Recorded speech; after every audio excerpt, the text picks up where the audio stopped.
What? It's important.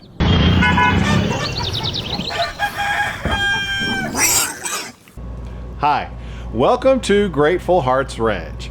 I took delivery of a 40-foot high-cubed shipping container, and as you can see from the intro, putting it to pretty good use. Just kidding. No, I wanted a place to secure some stuff out at the ranch, and really this was the option that I chose, quickest. Let's get it done. Let's get me a little, thing out there.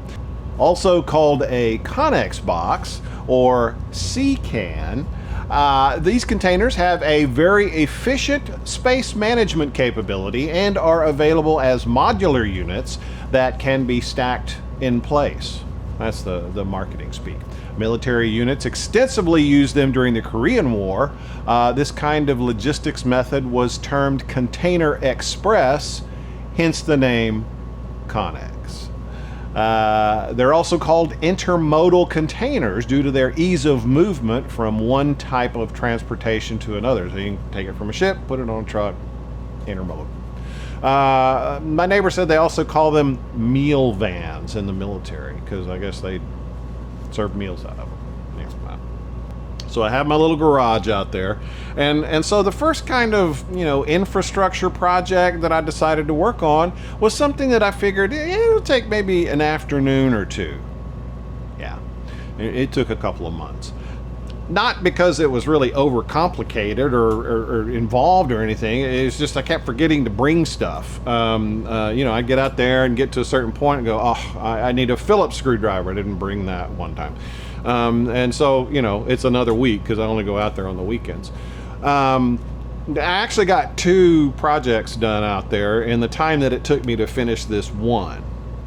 For this one, I had some small RV solar panels, and I decided I'd build a small rack for them. Nothing fancy, just some 2x4s, and I'd use it to charge. I got an EcoFlow Delta portable power station. There's a picture of it. And I'll put an affiliate link below if it's something you're interested in. They actually have 3. So this was kind of the first one that they came out with, and it has lithium ion batteries, for those of you that care. I also have the River Pro, which is about half the capability of this unit, but it has lithium iron phosphate, which is a more stable chemistry than lithium ion. And then they also have the Delta Pro, which is the big one, and I don't have one of those, so it'd be cool, but I just don't have one. So this one it's basically a 1260 watt-hour battery with an inverter that generates AC and a solar charge controller, so you can charge up the battery. You can charge it with a cigarette lighter cord, or you can plug it into the wall. Now it won't run a house or anything like that. It'll run some lights. It'll run a computer. You can charge your cell phone or tablet, low power things like that. And it does run my circular saw without a problem. And it will even power a full-size refrigerator for a few hours during an extended power outage. Yeah, that's going to be a different video. Now, it's not the greatest in terms of specs, but if you're geeking out about that kind of thing, but for this application, for my application, it works perfectly fine. So here's the rack build. Okay, so this is going to be the basic layout of the frame. Obviously it's going to be not quite as wide because I'm going to put 2 here and 2 here. Problem is orientation. So I don't have a whole lot of wire on these. So I think what I'm going to do is turn the top ones upside down. They'll still work just fine. But then all the wiring will be right here in the center. and I think that will work out better.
That was very satisfying. So got the rack built, charging battery, cool project. No, there's more.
Well, this is just an end cap, and I just notched it here so that I could put this on there like that, and then that. And the intention was to seal it up with something, but I didn't bring anything. Alright, that's about the best we're going to do.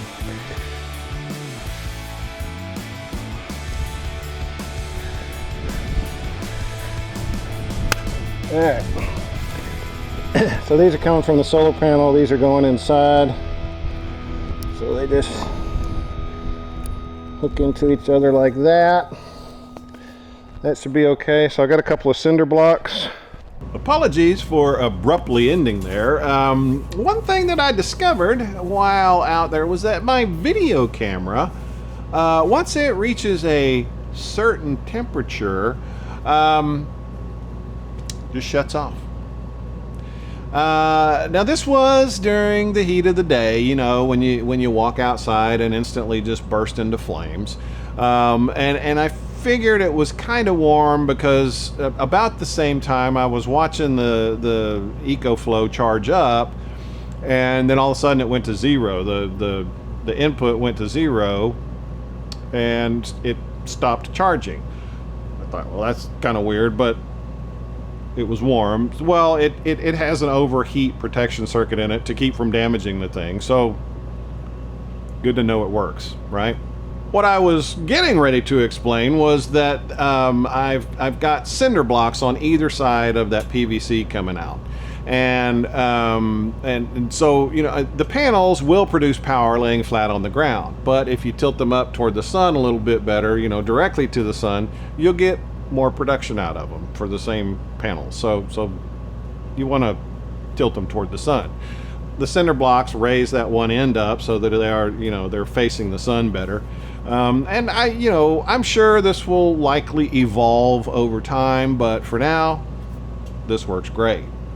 Now, the second project that kicked off, it was about a month later that I started this, was to create kind of a fenced-in area that's around the container, so that Kathy and I can go out there on the weekends, take the doggos, and we could spend a weekend out there. Now, if we just went out there and cut them loose, I fear we'd never see them again, or at least one of them anyway. Sadie's kind of social. She likes to wander. I originally based the size of the enclosure using 4 by 16 foot cattle panels, but I don't have a trailer yet to haul them, and I thought the dogs might be able to clear a 4-foot fence if they saw a deer in the distance or a wild hog or something and they wanted to go after it. So I decided on a 6-foot welded wire fence and 8-foot T-posts. Today I've come out to build a kind of a pen or a fence.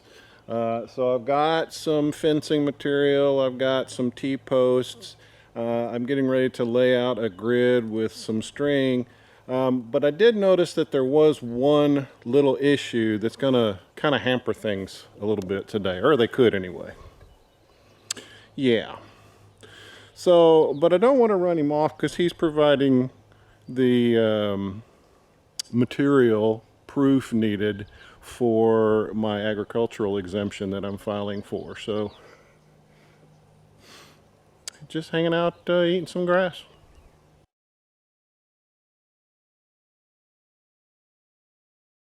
Anybody that's driven T-posts into hard ground knows what a royal pain it is. I did 4 of them the first time I was out there, the one for each corner, and I ran out of water that day, so I said, okay, it's time to go home.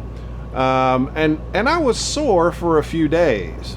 Now, looking back on it, I was probably just way out of shape, because after doing, more of them over successive weekends, the soreness would wear off much more quickly, and to the point where I didn't even get sore anymore. So now during this project, I found out that my neighbor has a skid steer with a post pounder attachment on the front, and so I thought, well, this is going to be easy.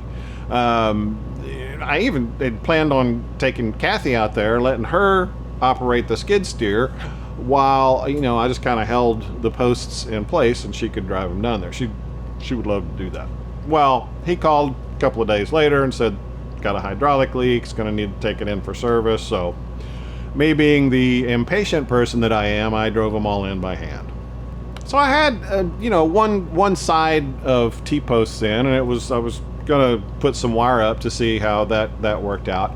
And my neighbor had told me, he said, what you need to do is go to Tractor Supply. There's a kit there that you can get that basically you've got 3 posts, the corner forms the corner, and they have this kit that you can put 2 T-posts diagonally, two additional ones, and that reinforces that corner.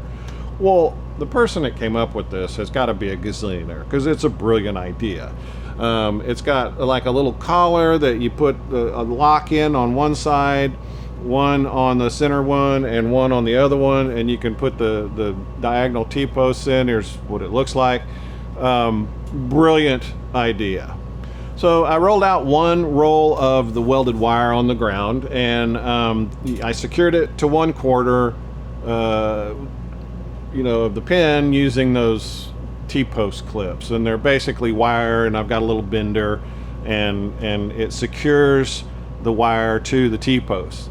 And then devised a way to stretch it using a piece of rebar, a little fence hook, and the new trailer hitch on my truck. Now, a come along would have been much easier to use, but this worked out well. I got pretty good at tensioning with my truck. So the first day I went out there to work on this, the sun was beating down. It was in the afternoon, and it was very warm out there.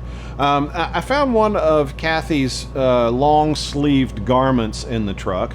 It was very thin material, and you know, so it protected my arms. And then I also had a towel, so I put that around the back of my neck, but it kept blowing off. So then I tucked it into my shirt, and then I got you know, I covered my face with like one of those head socks. It's real thin material. I think they call them gaiters. I'm not real sure. And then I wore my hat. Now it was a little warm, but it made it much more bearable. The next couple of times I worked on it, I swapped out Kathy's garment for a long sleeve shirt, and that was a lot more comfortable. Now I left an opening in the fence about 16 feet wide so that I could get the truck in and out of the area, and I was able to go to Tractor Supply and haul one cattle panel in the back of the truck, kind of folded up, out there so that I can use that for a gate. So we'll see how that goes. Now, during this project, I did spend the night out there a couple of times, and you know, so I could start working early in the morning. It's a lot cooler. So the first time I went out there at night, I had a headlamp. So it's a little strap, and it's a little light that shines out. It's a bright one. So you know, I turned my head and I could see stuff, but I noticed what, you know, in the grass, what looked like glitter on the ground, pretty much every direction, anywhere I looked, and as far as the light would shine, I'd see these little reflections. And I thought, well, this is kind of the craziest thing I've ever seen, and a little creepy. I'm not going to lie about that. So I got some of this on video. I was, you know, holding the camera up here, and I had the headlight, so it did reflect, and you can see. I mean, they're not all over the place, but they are spread out pretty good, and there's quite a few of these little pieces of glitter out there. So I grabbed a flashlight and I got close to one of the little pieces of glitter. Well, it turns out that it's not really glitter. It's the reflection off of wolf spiders. Now some of them are tiny, some of them are bigger, and you can't really tell just from the reflection. Now, you know, they are beneficial and not particularly aggressive, but I would like to motivate them to move, you know, a little bit, change their hunting ground about 50 yards, you know, that kind of thing. I did know, you know, the second night that I went out there, I did notice there were fewer reflections in the area. So I'm hoping they're getting the message that there will soon be, the area will soon be inhabited with very curious canines. I've also been fertilizing each time I go out there, and so hopefully that message is getting across. Now, one more thing, so the first night I was out there, cloudless sky, the moon was out. I really didn't need any lights out there. I mean, I could see everything just fine, very bright. It was actually quite amazing. Now, the second night I went out there, again, cloudless sky, but no moon this time. I couldn't see my hand in front of my face. The stars were cool, though. So the fence project is now complete. It's my first fence. It's not perfect, but it should keep the doggos, you know, where I want them. I do look forward to testing it out soon. If you have any questions about either project, leave them below and I'll get to them. Other than that, thanks for watching, and I'll see you again soon. Please like, share, subscribe, and hit the bell.